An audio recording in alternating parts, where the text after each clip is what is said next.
Good morning সবাইকে। তো দেখো কত রোদ্র এখানে, এত আরাম লাগে। আর সকাল সকাল আমি স্নান করে নিয়েছি, আজকে যেহেতু সোমবার। তো আমি এখন যাব গাছতলায়, মানে আমাদের এখানে গাছতলা আছে শিব মন্দির, সেখানে যাব। সেখানে গিয়ে ভোলেনাথকে জল ঢেলে আসবো। তোমরা জানোই আমি সোমবারে এখন উপোস করি, তো 16টা সোমবার হয়ে গেলে উদযাপন দেবো। তো সেটা নিয়েই চলছে। তো এইটা হলো আমার 13 নম্বর। তো আর বেশি নেই, কয়েকটি আছে। তো এবার বাড়ি থেকে করছি, তো দেখি কতটুকু করতে পারি আর কতটুকু না। করার ইচ্ছা তো পুরোটাই আছে, আর পুরোটাই করবো। তো চলো, এখন আমি কী কী করছি সবটা তোমাদের সাথে ব্লগের মাধ্যমে শেয়ার করছি। চলো স্টার্ট করি। তো এরপর দেখো একটা থালার মধ্যে সব কিছু নিয়ে নিচ্ছি, দুধ নিয়ে নিয়েছি।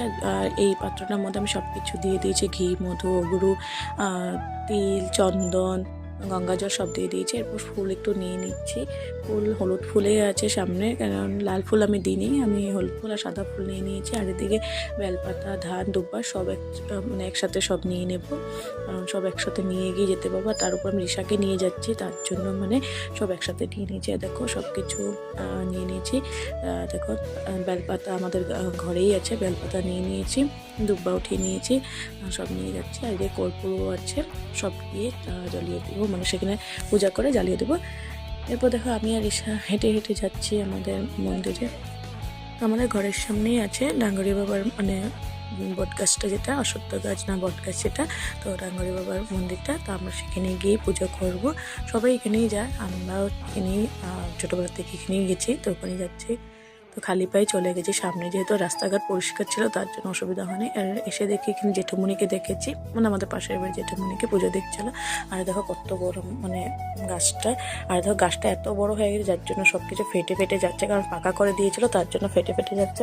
আর এরপর দেখো এই যে এখানে শিবলিঙ্গ অনেকগুলো আছে এখানে, তো আমরা সবসময় একটার মধ্যে যতগুলো শিবলিঙ্গ ছিল সবগুলোতেই আমি অল্প অল্প ঢেলে দিয়েছি। আর মনে হয় সবাই মানে এখানে নিজের বাড়ির শিবলিঙ্গগুলো এসে রেখে দেয় নাকি জানি না, অনেকগুলো এবার শিবলিঙ্গ দেখলাম। আর আমাদের এই গাছটা দেখো কত মোটা হয়ে উঠেছে, আর তার উপরে কত মানে শিকড় বেরোচ্ছে, সব দিকে ফেটে ফেটে গেছে। ওদিকে তো সাইডে তো একদম পুরো পাকা পুরো ফেটে একদম বের হয়ে গেছে।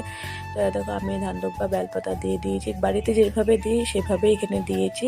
শুধু এবার ফল আনতে পারিনি, কারণ যেতে পারিনি ফল আনতে, তার জন্য আর ফল দেওয়া হলো না। তো আমি হত্তকে দিয়ে দিয়েছি, তখন ফুল দিয়ে সুন্দর করে সাজিয়ে দিচ্ছি মহাদেবকে। তো এরপর দেখো পূজা সুন্দর করে কমপ্লিট করে তারপরে একটু ভিডিও করে নিলাম, কারণ তোমাদের সাথে তো একটু শেয়ার করতে হবে আমাদের বটগাছতলা, তার জন্য। এরপর দেখো রিশাও সুন্দর করে প্রণাম করে নিয়েছে, আর অনেক এনজয় করে পুজোটা করেছে। তো এইভাবে আমাদের আজকের পুজোটা সুন্দর করে কমপ্লিট হলো। অনেক ভালো লেগেছে, অনেকদিন পরে এভাবে মন্দিরে এসে পুজো দিতে পেরেছি। তো সবাই যেতে যেতে হর হর মহা